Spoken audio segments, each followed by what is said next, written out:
កងទួនហៅតាន់មានទូនីតិជាអនុប្រធានកងធំទី1វរៈសេនាតូច4913វរៈសេនាធំ91កងពល920ក្នុងរបបកម្ពុជាប្រជាធិបតេយ្យតាន់ត្រូវបានអង្គការចាប់ខ្លួននៅថ្ងៃទី11ខែមករាឆ្នាំ1978ហើយបានបញ្ជូនខ្លួនមកឃុំឃាំងនៅមន្ទីរស21ទួលស្លែងជាទីកន្លែងដែលគាត់ត្រូវបានសួរចម្លើយនិងសម្លាប់ចោលខាងក្រោមគឺជាសេចក្តីសង្ខេបចម្លើយសារភាពរបស់តាន់កងទួនហៅតាន់ភេទប្រុសអាយុ23ឆ្នាំកើតនៅភូមិសំរោងឃុំអណ្ដូងសំរោងស្រុកលើកដែកតំបន់25មុនចូលបដិវត្តតាន់ធ្វើចំការនិងធ្វើស្រែប្រាំងនិងបានរៀនសូត្រដល់ថ្នាក់ទី7ក្រោយពីជប់រៀនតាន់បានបួសរៀនជាសង្ឃនៅវត្តស្រែក្នុងតាន់បានចូលបម្រើបដិវត្តនៅថ្ងៃទី28ខែវិច្ឆិកាឆ្នាំ1971នៅមន្ទីរឃុំអណ្ដូងសំរោងឆ្នាំបន្ទាប់ក៏បានចូលកងទ័ពនៅស្រុកកោះធំមាននីតិជាយុទ្ធជនស៊ើបការកងទ័ពស្រុកក្រោយមកឈ្មោះម៉ងអនុបញ្ជាការទ័ពស្រុកតំបន់25បច្ចុប្បន្នចាប់ខ្លួនហើយបានអប់រំបញ្ជូនតាន់និងមនុស្ស2នាក់ទៀតឈ្មោះសៀងលីប្រធានកងតូចនិងឈ្មោះសរិនប្រធានកងតូចឆ្នាំ1973ប្រធានកងពិសេសតំបន់25ឲ្យចូល CER ជាមួយគ្នានៅថ្ងៃទី1ខែឧសភាឆ្នាំ1972អ្នកទទួលស្គាល់ឈ្មោះជាប្រធានកងទ័ពស្រុកកោះធំតំបន់25ឆ្នាំ1975ជាលេខាតំបន់25ឈ្មោះកាតជាអ្នកអានប្រវត្តិរូបមានតួនាទីជាបញ្ជាការកងទ័ពស្រុកកោះធំតំបន់25ក្រោយពីបញ្ចូលអ្នកទាំង3ជាសមាជិក CER រួចហើយឈ្មោះជាបានដាក់ទិសឲ្យអ្នកទាំង3អនុវត្តគឺត្រូវចេះរក្សាការសម្ងាត់ក្នុងជួរបដិវត្តឲ្យបានល្អខិតខំកសាងកម្លាំង CER ឲ្យបានច្រើនត្រូវបំផ្លាញកម្លាំងបដិវត្តត្រូវបំផុសឲ្យកើតទំនាស់រវាងប្រជាជននិងកងទ័ពដឹកនាំកងទ័ពឲ្យខូចសីលធម៌ជាមួយកូនចៅរបស់ប្រជាជនធ្វើឲ្យប្រជាជនលែងទុកចិត្តទ័ពពេលទ័ពយួនវាយមកជាមួយទ័ពខ្មែរមិនឲ្យជួយហើយបានដាក់សញ្ញាឲ្យសម្គាល់ថាយន្តហោះវាយប្រហារនឹងទីតាំងរបស់ទ័ព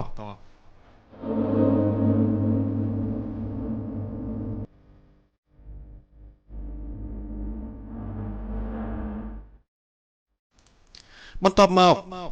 ម៉ងបានណែនាំឲ្យតាន់សារ៉ូនិងសៀងលីឲ្យស្គាល់ខ្សែរយៈ CER មួយចំនួនមានឈ្មោះស៊ូងប្រធានកងតូចក្នុងកងទ័ពស្រុកកោះធំបច្ចុប្បន្នជាជំនួយការកងពល801ពលរដ្ឋប្រធានក្រុមស៊ើបការស្រុកកោះធំឆ្នាំ1973នៅកងពិសេសតំបន់25ឈ្មោះសុតអនុក្រុមស៊ើបការកងទ័ពស្រុកកោះធំឆ្នាំ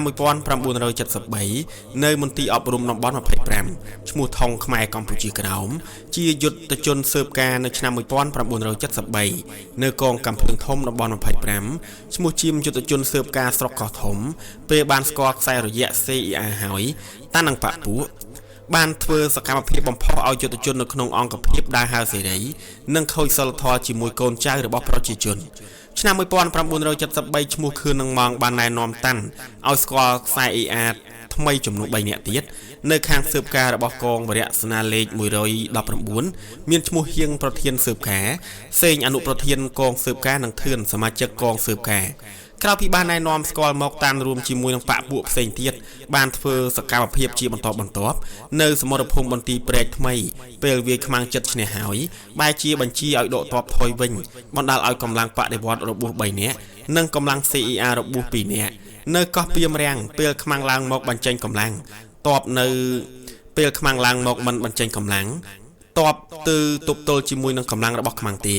បែរជាដកទ័ពចេញអស់ទុកឲ្យខ្មាំងឡើងចុះស្រេចតែចិត្តក្រោយមកតាន់នឹងសុតត្រូវបានដកទៅមន្ទីរកងវរៈ119ពេលនោះម៉ងបានចាត់តាំងឲ្យតាន់ធ្វើជានារសាររបស់ឈ្មោះមននៅកងធំ91ក្នុងកងវរៈ119ហើយបានណែនាំឲ្យស្គាល់ខ្សែរយៈមួយចំនួនទៀតឈ្មោះយ៉នអនុយោធាកងធំ91ឆ្នាំ1975ធ្វើស្រែនៅកងផលិតតំបន់25មកយោធាកងធំឆ្នាំ1975ធ្វើស្រែនៅកងផលិតរបស់តំបន់25ជាអនុយោធាកងធំ1975ធ្វើស្រែនៅកងផលិតតំបន់25ស្រែកនយោបាយកងធំឆ្នាំ1973នៅកងវរៈ124តំបន់25គៀប្រធានកងធំពេលកងវរៈ119ឡើងមកភាគពិសេសខាងជើងភ្នំពេញអង្គការដកទៅកងវរៈ124តំបន់25អឿនប្រធានកងតូចឆ្នាំ1974រត់ពីសមរភូមិខាងជើងភ្នំពេញទៅតំបន់25និងចាត់តាំងតាន់ឲ្យតាមដានសកម្មភាពរបស់មនបើធ្វើឲ្យ CER បែកការឲ្យបាញ់មនសម្លាប់ចោលតែម្ដង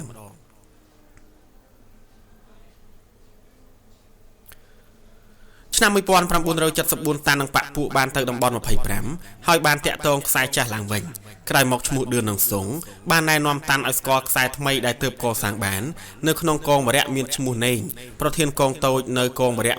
119ឆ្នាំ1974បាត់ខ្លួននៅក្នុងសមរភូមិមៀងយីប្រធានកងតូចនៅកងវរៈ119បច្ចុប្បន្នក្តាប់មិនបានព្រីងសូនអនុសនាកងតូចនៅកងវរៈ821បច្ចុប្បន្នអង្គការចាប់សុកប្រធានសេដ្ឋកិច្ចកងវរៈ119បច្ចុប្បន្នក្តាប់មិនបាន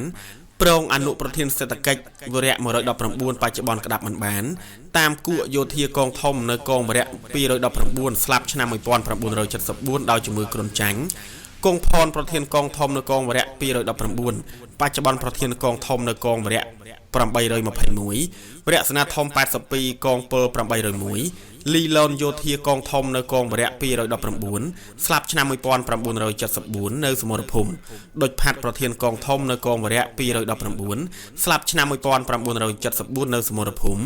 លិចឡៅយោធាកងធំនៅកងវរៈ219បច្ចុប្បន្នយោធាកងធំនៅកងវរៈ821វរៈសេនាធំ82កងពល801ភ្នៅម៉ូនយោធាកងវរៈ219ស្លាប់ឆ្នាំ1974ដោយសារផ្ទុះមីនឈឹមឈឿនប្រធានកងតូចនៅកងវរៈ219បច្ចុប្បន្នប្រធានកងតូចនៅកងវរៈ821វរៈសេនាធំ82កងពល801ឈួកសយប្រធានកងតូចនៅកងវរៈ291វរៈសេនាធំទី2កងពលទី14បច្ចុប្បន្នកងធំនៅវរៈសេនាធំ93កងពល920បាវរឿងយោធាកងតូចនៅកងវរៈ219អែសាអនុយោធាកងធំនៅកងវរៈ219ស្លាប់ឆ្នាំ1975ក្រោយពីបានស្គាល់ខ្សែរយៈថ្មីហើយតាននឹងបកពួកបានរួមគ្នាធ្វើសកម្មភាពជាបន្តបន្ទាប់បំផុសឲ្យយុទ្ធជនរត់ទៅតំបន់25វិញនៅលើសមរភូមិវីដកជាហេតុធ្វើឲ្យខ្មាំងវីដណ្ដើមយកឧដុង្គបានខែកក្កដាឆ្នាំ1974តាន់ត្រូវរបួសឲ្យបានទៅសម្រាប់ព្យាបាលនៅមន្ទីរពេទ្យ27និង28របស់ភូមិភាគពិសេសរយៈពេលជាង3ខែនៅក្នុងមន្ទីរពេទ្យតាន់មិនបានតាក់ទងជាមួយនឹងខ្សែរយៈណាមួយដើម្បីធ្វើសកម្មភាពទេលុះដល់ខែតុលាពេលចេញពីមន្ទីរពេទ្យទៅអង្គភាពទៅបានតាក់ទងខ្សែចាស់ឡើងវិញ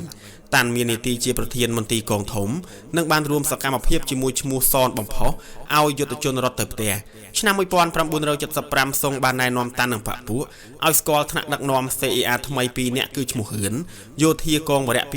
219និងឈ្មោះណាក់អនុយោធាកងវរៈ219បច្ចុប្បន្នជាជំនួយការកងពល920ត្រូវបានអង្គការចាប់ខ្លួនហើយក្រោមការដឹកនាំរបស់ណាក់និងហ៊ឿនតាននឹងបកពួកបានបំផុសយុទ្ធជននៅក្នុងអង្គភាពឲ្យបាញ់បោះសេរីបំផ្លាញក្របរំសាវទុកស្បៀងចោលមិនយកទៅឧបត្ថម្ភយុទ្ធជននៅសមរភូមិមុខធ្វើឲ្យបែកការបណ្ដាលឲ្យយន្តហោះខ្មាំងមកកំទេចទីតាំងបោះតបបណ្ដាលឲ្យរបួសយុទ្ធជន2នាក់ដែលបំផ្លាញតុកទូនិងបំផ្លាញទ្វារផ្ទះមួយចំនួនដែលជាប់សោតាក់ទងជាមួយពួកចៅព្រៃនិងផ្ដោស្បៀងឲ្យទៅពួកចៅព្រៃនៅឯភ្នំថ្ងៃខែធ្នូឆ្នាំ1975កងវរៈ219វរៈសេនាធំទី2កងពលទី14បានផ្លាស់លេខទៅជាកងវរៈ821វរៈសេនាធំ82កងពល801និងបានផ្លាស់ទីតាំងឲ្យទៅការពារព្រំដែននៅខេត្តស្ទឹងត្រែងពេលនោះតាន់មាននីតិជាប្រធានកងតូចនៅតំបន់211វរៈសេនាតូច821វរៈសេនាធំ82កងពល801ហើយបានបោះទីតាំងនៅតាមជួរមាត់ទន្លេសេកុងទល់មុខស្រុកសៀមប៉ាងឈ្មោះសុងបានចាត់តាំងតាន់ឲ្យភ្ជាប់ខ្សែតាក់ទងជាមួយឈ្មោះសំបុកដែលជាខ្សែរបស់សូននិងបានទទួលផែនការមកអនុវត្តនោះគឺទី1កសាងពង្រីកកម្លាំង CER ឲ្យបានច្រើនថែមទៀតទី2បំផុសឲ្យកើតមានទំនាស់រវាងកងទ័ពនិងប្រជាជននៅតាមមូលដ្ឋានទី3បំផុសអំពីជំងឺគ្រុនចាញ់ដល់យុទ្ធជនក្នុងការរស់នៅកន្លែងថ្មីដើម្បីឲ្យយុទ្ធជនមានការភ័យខ្លាចនាំគ្នារត់ទៅផ្ទះវិញនិងទី4បាញ់ក្របីរបស់ប្រជាជនយកទៅធ្វើម្ហូបបន្ទាប់មកតាននឹងបកពួកបានធ្វើសកម្មភាពមិនឲ្យយុទ្ធជនចេញទៅត្រួតពិនិត្យនៅតាមព្រំដែនញឹកញាប់ឡើយពេលធ្វើស្រែឲ្យសម្រុកប្រើគ្រាប់ពូជស្រូវសាបសំណាប់ឲ្យច្រើនពេលស្ទូងមិនទាន់ធ្វើឲ្យខូចសំណាប់អស់ជាច្រើនខែតុលាឆ្នាំ1976តានបានរាយការណ៍ឲ្យឈ្មោះសូនពីសភាពការផ្សេងនៅតាមមូលដ្ឋាន ពេលនោះសូនបានហៅខ្សែ CER របស់ខំដែងលេខាស្រុកសៀមប៉ាងមានឈ្មោះសែនសាំងហឿងខាន់ឲ្យមកប្រជុំដើម្បីដាក់ផែនការសម្រាប់ខែតុលាខែធ្នូឆ្នាំ1976មានទី1ចាត់តាំងកម្លាំងមូលដ្ឋាននិងកម្លាំងទ័ពឲ្យទៅតាក់ទងជាមួយលាវនិងនាំទ័ពលាវចូលមកក្នុងដីកម្ពុជាទី2នៅខែធ្នូត្រូវរួមជាមួយទ័ពលាវវាយកស្រុកសៀមប៉ាងរួមជាមួយនឹងផែនការវាយផ្លូវលេខ19ទី3ពេលបាការវាយប្រហារកម្លាំង CER នៅក្នុងជួរទ័ពត្រូវរំដាំយកអាវុធហើយរត់ទៅចូលរួមជាមួយនឹងទ័ពលាវទី4 CER នៅមូលដ្ឋានត្រូវក្តាប់និងប្រមូលប្រជាជនឲ្យបានដើម្បីជាកម្លាំងជួយឧបត្ថម្ភស្បៀងដល់កងទ័ពក្រៅពីប្រជុំសែនបានចាត់តាំងកម្លាំងនៅក្នុងសហគមន៍ឲ្យតាក់ទងជាមួយនឹងកងទ័ពលាវឲ្យចូលមកដីខ្មែរជួយជាកម្លាំងដល់កងទ័ពក្បត់ទ័ពលាវក៏បានចូលមកស៊ើបការនៅសហគមន៍បាបាងនិងសហគមន៍សៀមប៉ាងព្រមទាំងសហគមន៍ភូមិខេត្តនៅពេលដែលប្រជាជនបានប្រទះឃើញទ័ពលាវចូលមកក្នុងទឹកដីរបស់ខ្លួនដូច្នេះក៏បានរាយការណ៍ឲ្យអង្គការក៏បានដាក់បញ្ជាឲ្យកងវរៈ821ទៅល្បាតតាមចំណុចដែលប្រជាជនបានរាយការណ៍ប្រាប់ត្រៀមចាំកំទេចកងទ័ពលាវចាប់ពីពេលនោះមកកងទ័ពលាវនឹងខ្សែតាក់ទងរបស់សែននិងសូនបាត់ដំណឹងលែងឃើញមកតាក់ទងធ្វើសកម្មភាពជាមួយគ្នាទៀតឯសភាពការនៅផ្លូវលេខ19ក៏ស្ងាត់ឈឹងដាច់ការតាក់ទងគ្នាផែនការខែធ្នូឆ្នាំ1976ត្រូវបរាជ័យដោយសារដាច់ការតាក់ទងមកពីក្រៅចំណែកមេក្បត់ឈ្មោះកែវសរឿនត្រូវបានអង្គការចាប់ខ្លួនឆ្នាំ1977អង្គភាពរបស់តានត្រូវបានទៅការពារព្រំដែននៅតាមចំណុចផ្លូវលេខ13ចេញពីស្ទឹងត្រែងទៅលាវនឹងបានបោះទីតាំងនៅភូមិណាអូងជិតកងទ័ពភូមិភាគឦសានពេលនោះតាន់ឡាវសូនយីស្រុនឆុនរ៉េនបានទទួលផែនការពីសម្បុកហើយបានយកផែនការនេះទៅអនុវត្តយ៉ាងសកម្មដោយបំផុសពីជំងឺគ្រុនចាញ់ឲ្យយុទ្ធជនខ្លាចរអាខ្ជិលធ្វើការងារលួចចំការយុទ្ធជនទៅក្នុងអង្គភាពនៅក្នុងអង្គភាពតាក់ទងរកស៊ីឯកជនជាមួយកងទ័ពមូលដ្ឋានធ្វើឲ្យយុទ្ធជននៅក្នុងអង្គភាពប្រេះឆាខ្វះការសាមគ្គី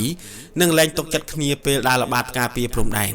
ក្រោយមកតាននឹងបពុបានតាក់ទងម៉ុងនឹងអេអនដែលជាខ្សែរយៈរបស់ស៊ើនហើយបានកសាងកម្លាំង CER ជាបន្តបន្ថែមទៀត